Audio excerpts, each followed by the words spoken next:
Hello and welcome to the Forces Sports Show, your weekly roundup of the best action and biggest stories from across the services, coming up in the next half hour. Red Raw, the Army's women are crowned Inter-Services Cricket Champions. Goals galore. A fitting finish to the last British Army-Germany League Cup final. And wanting more, Paralympic champion guide Jen Kehoe targets a golden future. We start with cricket, and the Army is celebrating after winning this season's Women's Inter-Services title. The competition was played over 3 days at Vine Lane in Uxbridge. The Army beat the RAF by 10 wickets in the opening fixture, with the Light Blues only able to field 10 players. The Army chose to field and restricted the RAF to 101, bowling them out inside 36 overs. In reply, Army openers Mel Vaggers and Kim Healy made short work of the RAF attack. They polished off the required runs in just 45 minutes of 10 overs without losing a wicket.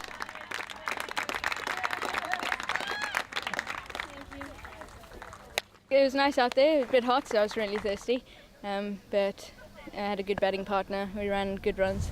So I only met her yesterday, but you could definitely see her wisdom and experience within the game. She kept my head down, so yeah, it was a good partnership. So could the RAF improve on day 2? They were put into bat by the Navy, who were the defending champions. We know we're going to have to play our best. The RAF field extremely well, so we want to go out there, put on a fine performance in the field, play to our best of our ability and hope that the best team win, and in the end of the day we'll be coming out as victors. Well, the RAF's openers made a good solid start, the first wicket falling with 24 on the board. But they carried on scoring well, assisted by 68 extras conceded by the Navy's bowlers. The top performer was Captain Ellie Day with 56 not out in a record RAF total of 202 from their 40 overs.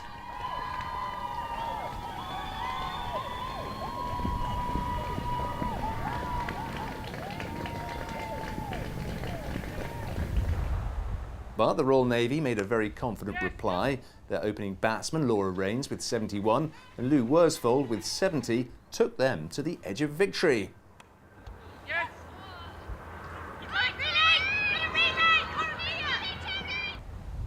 Well, the Navy eventually made it over the line, reaching 203 for 4 with 5 overs to spare, winning by 6 wickets. So that set up a final day decider between the Army and the Navy. The Army chose to field first, but were under pressure after openers Worsfold and Rains made a good start. They went past 50 before a great Corton bowl from Amanda Potgieter removed Rains for 14.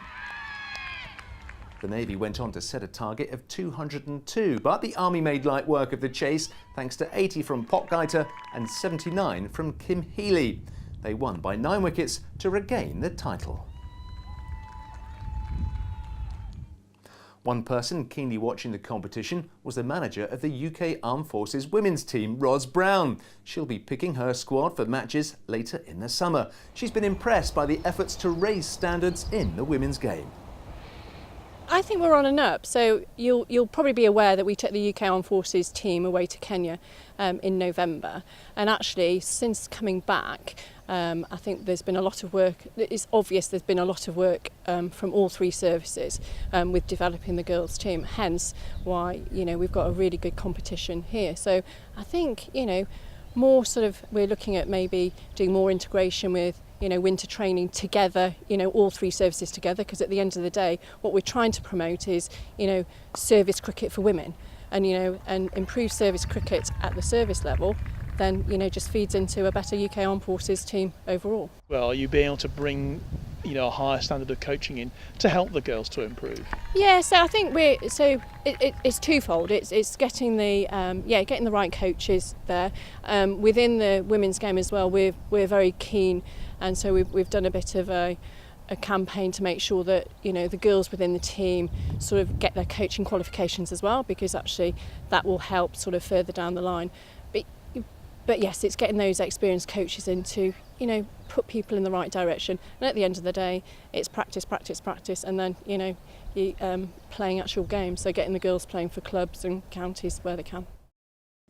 On to football, and 1st Battalion, the Princess of Wales's Royal Regiment, also known as the Tigers, are celebrating victory in the British Army Germany League Cup final. It's expected to be the last time the trophy is presented, with the drawdown of troops in Germany next year. With all the action from Paderborn, here's Rob Olver. First a hard tackle, then Lance Corporal Ian Dawson's amazing goal from the halfway line.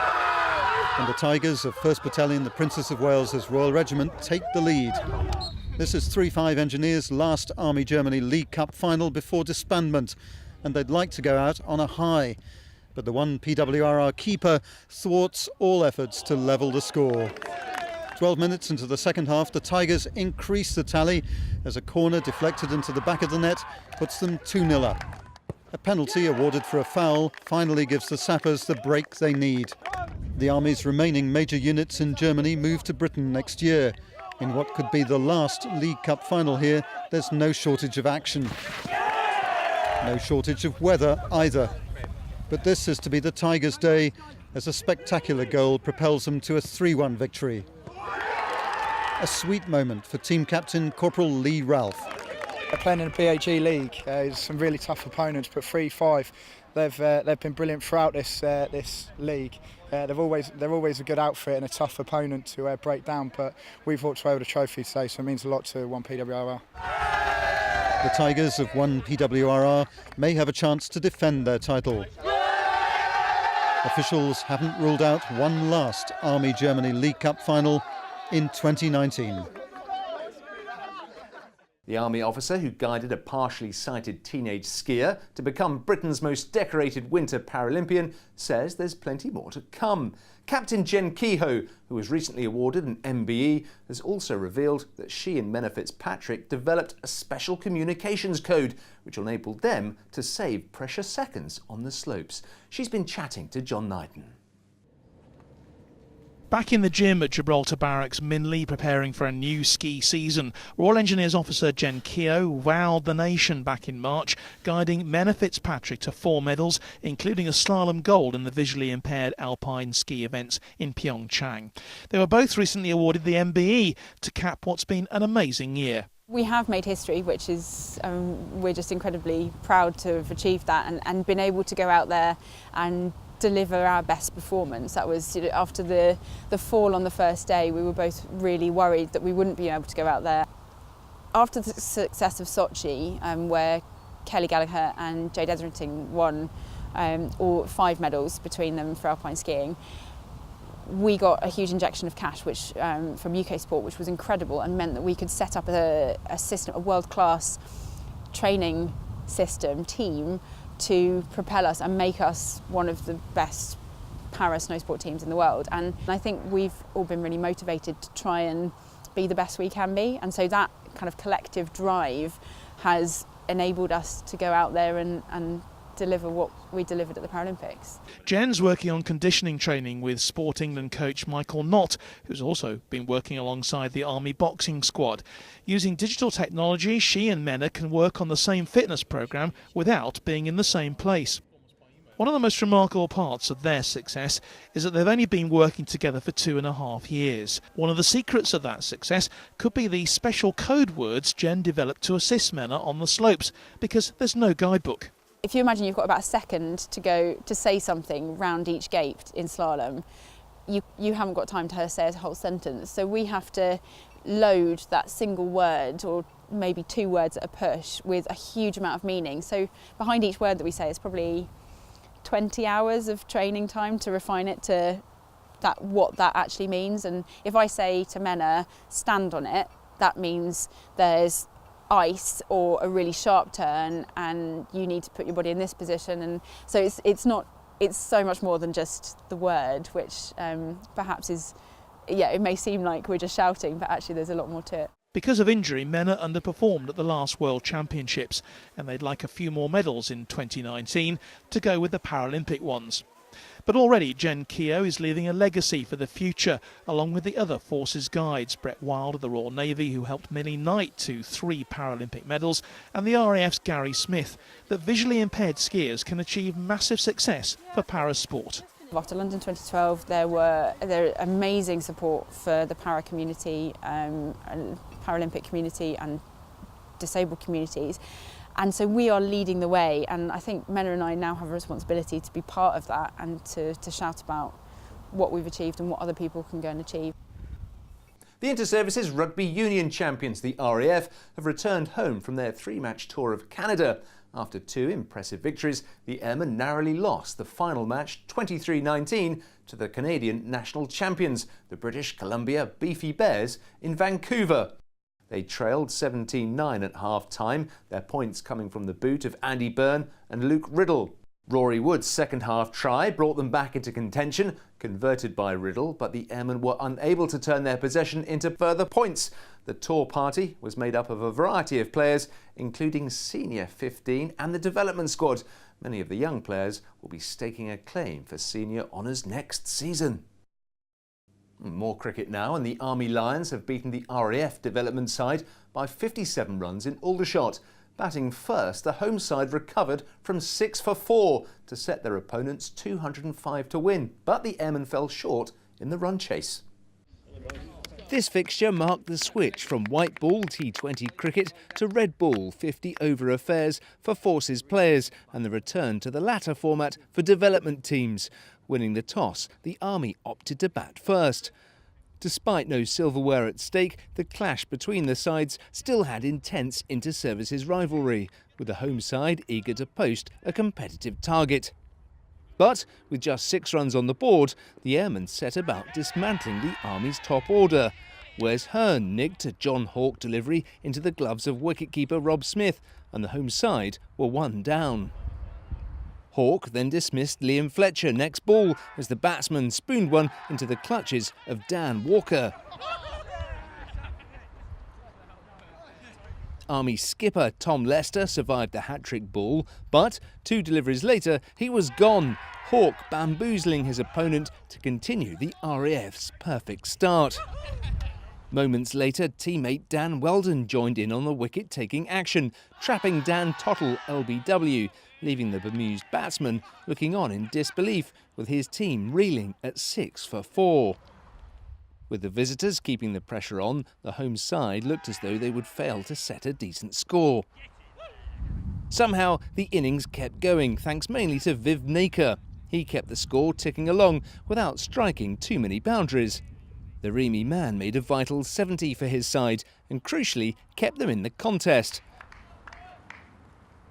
By the time Naker had departed, Nick Schofield had picked up the tempo for his team. He raced to a half-century and helped the Army reach 204 for 9 by the close, a score inconceivable after such a shocking start to the innings. In contrast, the Airmen made a solid start with their reply. They'd enjoyed steady progress before Hearn made the breakthrough. Tom Burnsins out LBW with a score 42 for 1. But with Smith at the crease and going well, the visitors appeared to be in control. Smith saw his side past 100 with the loss of 2 wickets, but when he was out, after ballooning a mistimed shot, gleefully caught by Leicester, so the innings started to crumble. The spin of Fletcher had the Air Force in all sorts of bother as the innings went into freefall. In fact, the Airmen slumped from 102 for 3 to 144 for 9 as the Army completed an impressive turnaround. Fletcher claimed his 5th victim of the match as the Air Force fell short of their target by 57 runs, their last 6 batsmen toiling just 20 runs to the cause, concluding an afternoon of contrasting fortunes. For the first half we got off to a very bad start and we grafted it out and brought it back, which I was really impressed with. And second half as well, like you said. And like you said for myself personally, but there's lads who are brand new today who I've not really seen before and really impressed. Really impressed with them. So those players in the sort of senior side are better be sort of looking over their shoulder because there's some talent coming through. Yeah, absolutely, yeah. There was bowling today which I was first team standard by far. I think our first half was good. We bowled in the right areas. Early on the ball was doing a little bit, which was a nice start.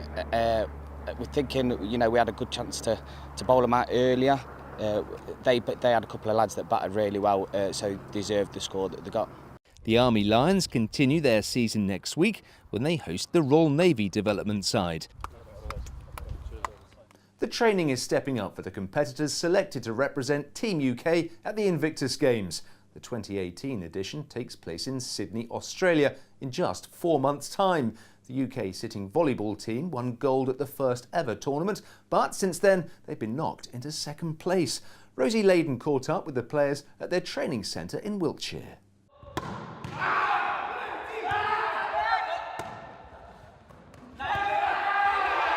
The UK sitting volleyball team in training for this year's Invictus Games. Lance Corporal Netra Rana lost his left leg below the knee in an explosion in Afghanistan. He's played for the team at the last 3 Invictus Games tournaments, and this year they're going for gold. In Invictus Games 2014 in London was brilliant, and I think it might be because we were in the home soil, so we did brilliant and we managed to get a gold medal. And in the following year, like in second Invictus, which was in Florida in 2016, we managed to get silver because we've been a bit unlucky and we were beaten by the better team. And recently last year, we took part in third Invictus game, which was in Toronto. Again, we have to settle with the silver. So this year, you know, looking really, you know, forward to get a goal, but it's not easy to get a goal, but we have to train hard, you know. Coach Richard Osborne is leading training today. He reckons the team are in with a decent chance of a medal, but says competition is tough. I've been keeping my eye on the other nations, as you'd expect me to do as a coach, and I've been, as much as I can, been trawling the internet to see what they're up to. I have to say, every year the standard is going up. And I think the American team this year is going to be a force to be reckoned with. Jordan is always a demanding team. They're very difficult to overcome. And of course the Georgian team that I've coached for the last 3 seasons, they're going to be tough nut to crack as well. Former RAF Corporal Darren Young was medically discharged from the Air Force with a shattered back and shoulder. This is his first Invictus Games. He says training leaves him in so much pain he struggles to sleep. But despite this, it's what gets him up in the morning. Going back years and years ago, before I joined the forces as a professional footballer with Middlesbrough, then I got injured, decided to join the RAF, and I played combined services football for 12 years. So sport's in my blood. It just feels like you're back in the forces. And purely just for that, it makes you get up in the morning and want to play. This is also the first time on the team for Sergeant Paul Twitchell. He's in recovery from PTSD and still serving in the RAF. For him, taking part is all about his family. Even when training gets hard, I think about my son. If I don't want to get out for a run, my wife shouts at me. So, and then if I get really, really low while I'm training, and I think of trying to make my mother and father proud while I'm out in Australia, when they're there watching me, cheering me on, yeah. And the sitting volleyball team will travel to Sydney to take part in the Invictus Games, which run from the 20th to the 27th of October. Well, that is it for this week. Don't forget you can see all the action as we get it on forces.net and this show and more on YouTube. We'll leave you with the Army women's victory in the Inter-Services Cricket.